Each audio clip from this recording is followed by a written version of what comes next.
Welcome, curious minds, to the deep dive. Today we're getting into some really unsettling encounters, stuff that's hard to explain. Yeah. These aren't just campfire stories. They're real experiences people reported. Strange sounds, things people saw. That pervasive sense of dread. Exactly. And we want to look at the details, figure out what makes them so, deeply creepy. It's fascinating, isn't it, how these stories, even though they happen to different people in different places, often share these common elements. Like what? Well, the violation of personal space, for one. That feeling of the unknown creeping in. And how it just chips away at your sense of safety, even in places you think are secure. Right, like your home or even your job. Precisely. We're going to explore those moments, where ordinary life just takes a sharp turn into something terrifying. Okay, let's start with one that really exemplifies that. A lone worker on a night shift at a gas station. Seems normal, right? Until it isn't. Right. This person worked the night restock shift, 10 p.m. to 3 a.m., at a supermarket called Great America, a pretty rural town. So already isolated. Very. Had keys to the whole place. Usually there were two people, but this one night their partner called in sick, so they were completely alone. Okay, setting the scene. And then there's this regular customer they called Bob, about 6 feet tall, long, kind of stringy hair. Always came in around 2 a.m., always bought a tall boy beer, often seemed drunk, sometimes talking to himself, or just staring at a wall. It's odd, unsettling. But here's where it gets weirder. Bob knew the worker's name was Rob. Never introduced himself, just knew. Wow. No idea. And Bob would sometimes say, really strangely, Rob, I like that. Maybe laugh a little as he left. It's just off. That's really unnerving. It implies observation, familiarity that hasn't been earned. Exactly. So one night, Rob decides to ask Bob his name. Just trying to make conversation, maybe? Yeah, break the tension? Maybe. But it hesitates for 5 solid seconds, then just says, Bob. Rob instantly felt it was fake, a go-to alias. The hesitation is key. Then Rob asks him about work. Bob laughs, really loud, startles Rob. Says the government fucked him out of his job. Okay, anger there. Yeah, and then he leans in, face looking angry, and says, I like you, Rob. You seem like you know what you're doing. It just left Rob feeling really uneasy. That mix of familiarity and erratic behavior is deeply unsettling, isn't it? You don't know how to react. You try to rationalize it because this person is technically just a customer, part of the routine. Right, you brush it off, but it sticks with you. But your gut is telling you something's wrong. Totally. So then comes this really stormy night, rain pouring down, even quieter than usual. Fewer customers. Way fewer. The door dings. Rob thinks it's got to be Bob, and it is. Oh, boy. But he looks different, scarier. He's completely soaked, dripping wet. No raincoat, nothing. Just standing there by the door, staring at the wall again, blankly. Just staring. Yeah. So Rob, trying to be helpful, asks, hey man, you okay? Bob doesn't even turn. Just stands there, wet, and says, flat voice, I did something really bad. It's chilling. Absolutely chilling. Rob's heart just drops. He asks, what did you do? And Bob finally looks at him, says, I need somewhere to hide. Whoa. And then just walks past the counter, towards the back, near the restrooms, and disappears down the hallway. The directness of that. I did something bad. I need to hide. Yeah. No ambiguity there. The situation just escalated dramatically. You got it. And then maybe seconds later, bam. Right. All the store lights go out. No. Total pitch darkness. Just Rob and this guy who just confessed to doing something terrible somewhere in the store. That's pure nightmare fuel. The loss of sight, the known threat. Rob grabs his flashlight from behind the counter, starts heading to the back room where the electrical panel is. Right, got to get the lights back on. As he passes the restroom hallway, he sees both restroom doors are slightly open. Bob's not there. Okay. He goes through the door into the actual back stock room. He's heading for the panel, but he stops. He hears something. What? Dripping water. And then, squeak, squeak.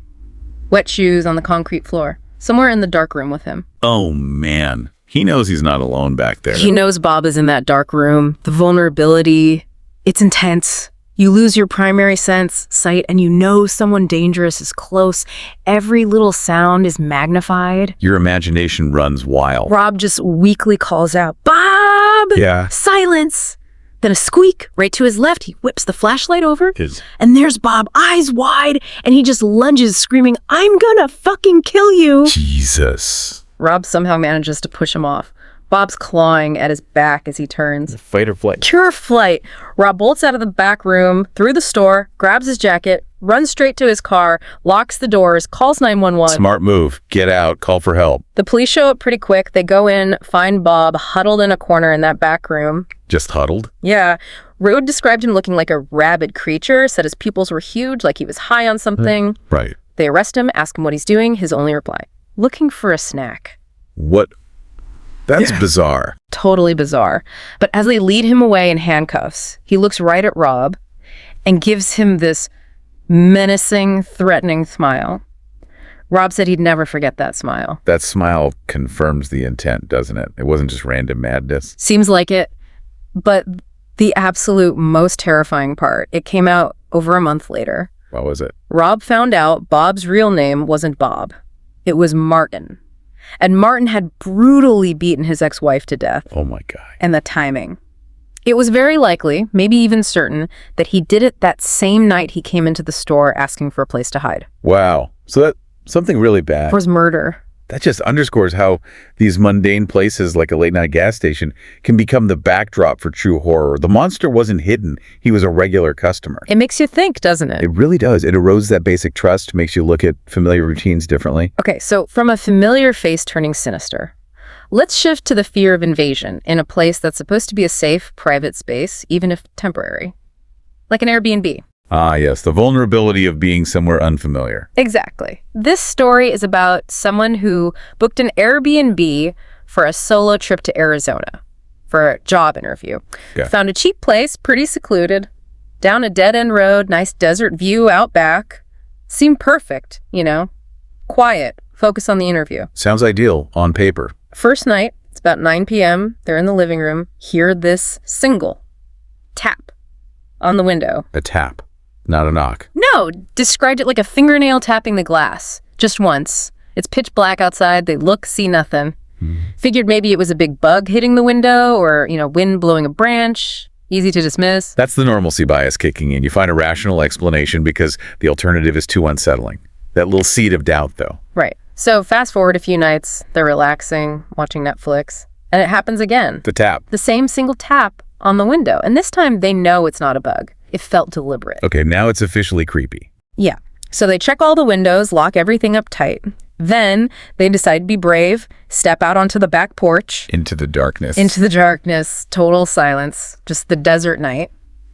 And then they hear it, a distinct click sound. Click. Like what? Like someone clicking their tongue against the roof of their mouth. Yeah. Coming from out in the dark, beyond the porch light, out in the cold desert. That is incredibly specific and strange. Right. They get this feeling someone's out there, maybe hiding behind bushes, just watching, playing games.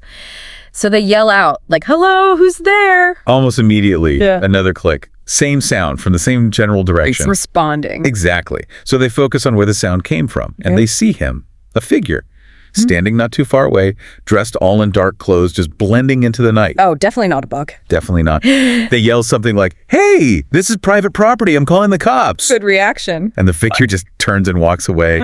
But the way they described it was eerily quickly, just vanished back into the darkness. Fast and silent. Adds to the unease. Big time. Now they start thinking, how did this person get so close? There were no signs of forced entry anywhere. So the theory starts forming. Maybe it was the Airbnb owner, someone who had a key. That thought makes it so much worse. The person responsible for your safe space might be the one violating it. That feeling of being watched, especially alone, in an unfamiliar, isolated place. It's a primal fear. It really is. But the absolute peak of the terror, it came later that same night. Oh, no. They're in bed, lights out, trying to force themselves to sleep after everything. It's quiet. Then, maybe 10 seconds after turning off the light, they hear it again. The click. That same muffled click sound. But this time, it came from inside the bedroom closet.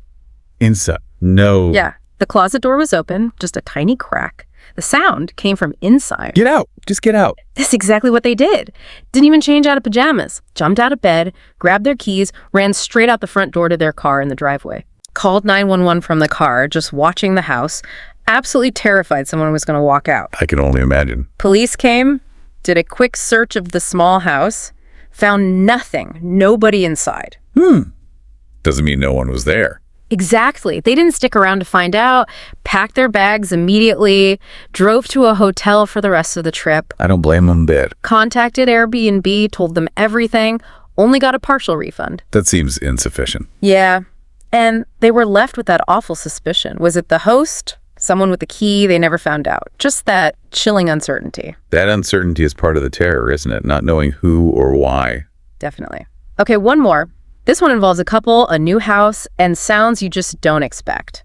Intriguing. So picture this. A couple moves into their dream home.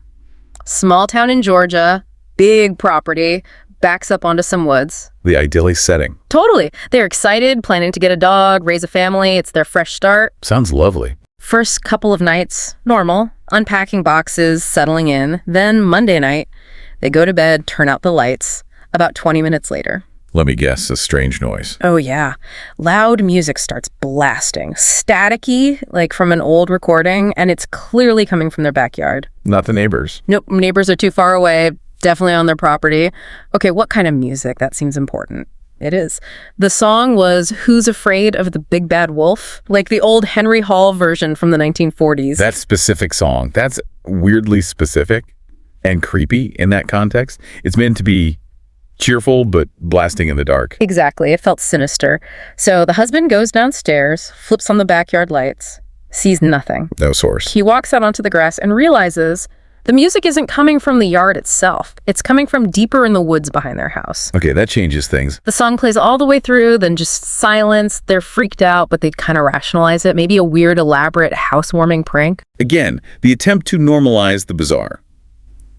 Using familiar sounds like music, but out of context, is a really effective way to create unease. It messes with your expectations of reality. Totally. So the next night, Tuesday, same routine, lights out, heading to sleep. Minutes later, The music again? music again, but this time much louder, blaring, and a different song. Which one? Tiptoe Through the Tulips. Oh, come on. That song is inherently creepy to begin with for a lot of people. Right, especially blasting from the woods at night. So the husband looks out the bedroom window this time, and he sees something on the grass near the edge of the woods. An object. Yeah, not a person, but something's definitely there.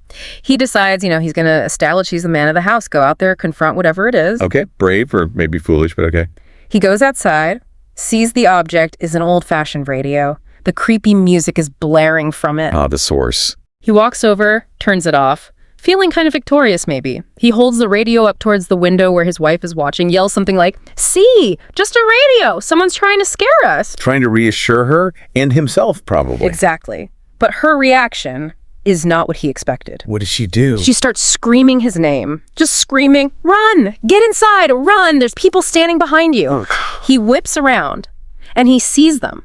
3 figures, standing maybe 6 feet apart from each other, in a line, just standing there at the edge of the woods, facing him. Just standing, not moving. Not moving at all, clearly watching him, silent. That is terrifying. The shift from a weird prank to multiple silent observers. He just yells, "Oh, shit!"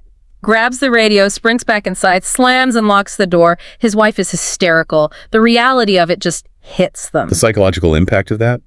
Multiple silent figures. It's not just a threat, it's intimidation, it's calculated. The lack of movement, the silence, it's profoundly unnerving. It signaled deliberate intent. Absolutely. They call the cops immediately. Police come, take the radio as evidence. They sweep the woods with flashlights, probably more to make the couple feel safer than anything else. Did they ever come back?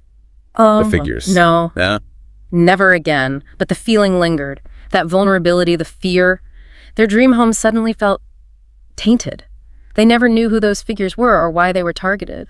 Another case of the unexplained leaving lasting scars. Yeah. So these stories, they're all different, but they tap into that same core fear, don't they? That our safety, our private space, it's maybe more fragile than we think. It really is.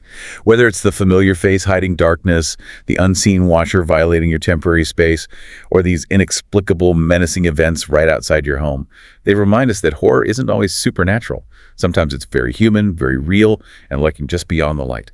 It makes you wonder how thin that veil really is between our normal, everyday lives and something else, something deeply unsettling. Absolutely. These narratives connect to those deep-seated fears, the intruder, the stalker, the unknown intelligence that might share our world. It forces us to confront the possibility that our understanding of reality might be incomplete. Well, hopefully this dive into these unsettling accounts has given you all something to think about. Maybe something to keep you up tonight. In a good way, we hope. Right. If these stories gave you chills, do us a favor. Like this, share it with someone who appreciates the creepy stuff, and definitely subscribe to our channel, Horror Docs. We'll be back with more deep dives into the mysterious and the terrifying. Until next time, stay curious. And maybe, double check those locks.